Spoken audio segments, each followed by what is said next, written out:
दोस्तों, आज की कहानी है माझी बेटा तो मैंने पैदा किया और आप सब प्यार जेठानी को क्यों दे रही हो। दोस्तों, कहानी शुरू करने से पहले अगर हमारे चैनल को सब्सक्राइब नहीं किया हो तो कर लीजिए ताकि आपके पास पहुंचे हर रोज नया वीडियो।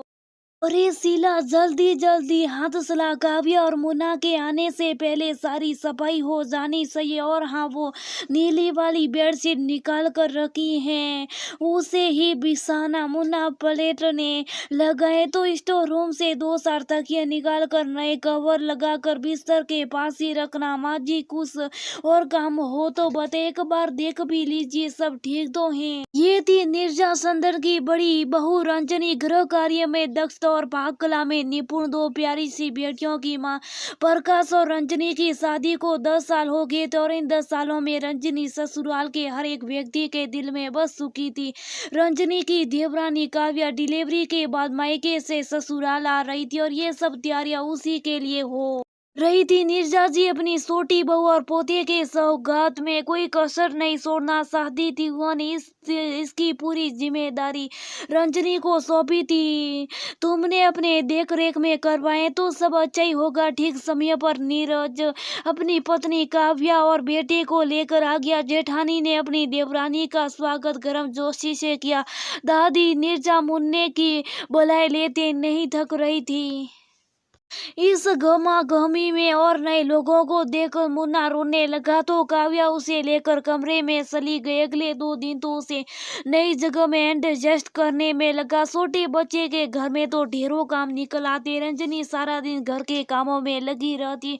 वैसे भी काव्या को घर के कामकाज में थोड़ी कम ही दिलचस्पी थी और बच्चे को हो जाने के बाद तो अपने कमरे से बाहर ही नहीं निकलती थी। मुन्ने के यहाँ जाने के बाद तो सीधे मुंह किसी से बात नहीं करती थी। बच्चे के बारे में कुछ जानना वो तक नहीं कर तो सास के बदले वो माँ से पूछना जरूरी समझती थी। कुछ दिनों बाद काव्या की माँ का आना हुआ। नाती से ज्यादा दिन दूर न रह सके। सभी ने उनका दिल खोलकर स्वागत किया। रंजनी आगे से पूछकर उनका ख्याल रख रही थी। ऐसी 4 दिन बीत गए और काव्या की माँ का जाने का दिन आ गया।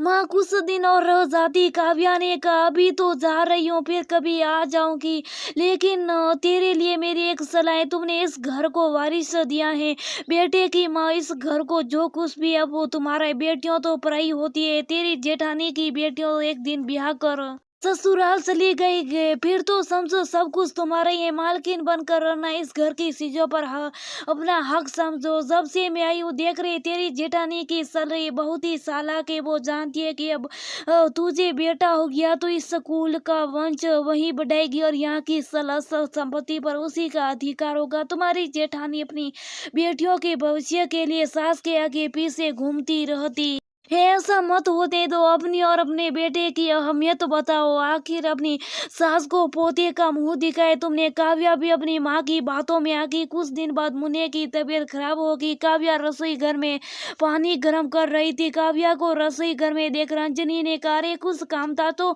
मुझे कह देती, मुन्ने को अकेला क्यों छोड़ा। ऐसे भी उसकी तबीयत ठीक नहीं है। इस पर काव्या तो न कर बोली, आप अपने काम से काम रखिए। जी ये मेरा भी घर है, मैं यहाँ कुछ भी करो इससे आपको क्या। बच्चों को पालना मुझे भी आता है, आपके परामर्श की आवश्यकता नहीं है। आप सबको क्या जताना चाहती है कि मुझे कुछ नहीं आता। अपनी देवरानी के मुंह से ऐसी बातें सुनकर रंजनी अवाक से उसे देखती रह गई। आखिर ऐसा क्या पूछ लिया था उसने। धीरे धीरे काव्या रंजनी के हर काम में दखलंदाजी करने लगी। उसके किए हर काम में कोई ना कोई कमी निकाल देती। नीरजा जी को पोतियों से लाड करता देखती तो बोलती, कितना भी बेटियों को प्यार कर लो, आखिर एक दिन तो उन्हें मायका छोड़ ससुराल जाना ही पड़ता है। बेटे तो हमेशा साथ रहते, बुढ़ापे का सहारा बनते हैं। इस बीच दीपावली आ गई। नीरजा जी ने अपने पोते पोतियों के लिए चांदी के सिक्के खरीदे। सुनार घर पर सोने की सेन दे गया। नीरजा जी और रंजनी थी नहीं तो काव्या ने सेन लेकर रख ली। सोचा शायद माँ जी ने मेरे लिए बनवाई। आखिर उन्हें मेरी अहमियत का पता चल ही गया। थैंक यू माँ जी, शाम को काव्या ने खुश होते हुए कहा। अरे थैंक यू क्यों, मैंने क्या किया, मेरे लिए सेन बनाई से अच्छा सुनार सेन दे गया, वो तुम्हारी लिए नहीं, रंजनी के लिए, उसे दे दो, बेटे की माँ हो, मैं हूँ आपके कुल का दीपक, मैंने दिया, और आप अपना सारा प्यार दुलार धन दौलत जेठानी जी और उनके बच्चों पर ही खर्च कर देती, आपको जेठानी जी ने अपने मुंह पास में बांध कर रखा है, इसलिए आगे आपको कुछ भी दिखाई नहीं देता। काव्या ने गुस्से में आकर वो सेन रंजनी को दे दिया और पैर पटकती कमरे में आकी, माँ जेठानी जी ने तो सास पर जादू कर रखा है, उन्हें जेठानी जी के अलावा कुछ सोचता ही ना, सोने की सेन एठली जेठानी जी ने, कल को तो जाने क्या करे, आप कहती थी बेटा हो गया, अब तो सास खुश होकर सब कुछ मुझे देगी, मगर यहाँ तो उल्टी गंगा बह रही है। काव्या अपनी माँ से फोन पर बात कर रही थी। नीरजा जी जो काव्या के पीछे आई थी ताकि सेन की सच्चाई बता सके, इन सब बातों को सुनकर सत बता रह गई। काव्या के दिल में अपनी जेठानी के प्रति इतनी नफरत है, ये सुनकर उन्हें काफी दुख हुआ। ये सारी बातें उनकी बहू को उसकी माँ सिखा रही थी। काव्या तुम बिना बात का बहुत खड़ बना रही हो, ये सेन मैंने रंजनी को इसलिए दिए क्योंकि बुआ के बेटे की शादी के वक्त में इस स्थिति में नहीं थी कि उनकी बहू के लिए कुछ सोने की चीज लेकर जाऊं। उस वक्त रंजनी ने अपनी सेन तुड़वा कर उसके लिए झुमके बनवाए थे। वो माँ जी, मेरा वो मतलब नहीं था, मैं तो बस जेठानी जी को बस बहू, मैं कई दिनों से देख रही कि तुम्हारा व्यवहार रंजनी और उसकी बेटियों के प्रति बदल गया, इसका कारण मुझे आज समझ में आ रहा है। इसमें बेटे की माँ और बेटे की माँ होने की बात बीच में कहाँ से आ गई? ये कौन सी बात डाल दी तुम्हारे दिमाग में? तुम्हारी माँ ने क्या, उन्होंने तुम्हारे और तुम्हारे भाई के बीच भी फर्क किया है? मेरे लिए बेटा और बेटी दोनों ही बराबर है, मैं कभी भी किसी को बड़ा या छोटा नहीं समझती। तुम बेटे की माँ, इसका मतलब ये नहीं कि सब कुछ तुम्हारा है। रंजनी की बेटियों का भी उतना ही हक है जितना कि तुम्हारे बेटे का।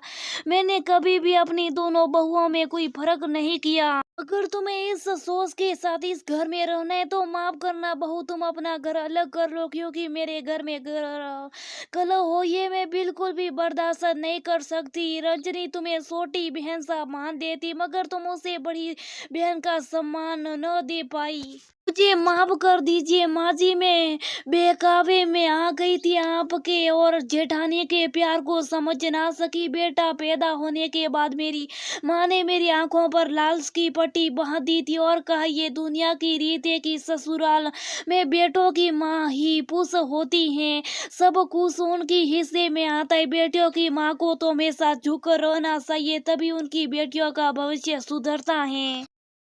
दुनिया की कौन सी रीत की बात कर रही है तुम्हारी माँ? ये रीत उनके घर में चलती होगी, मेरे यहाँ नहीं चलती। मुझे समधन जी से ये उम्मीद नहीं थी। काव्या को अपनी गलती का एहसास हुआ और उसने अपने कड़वे शब्दों के लिए अपनी जेठानी से माफी मांगी।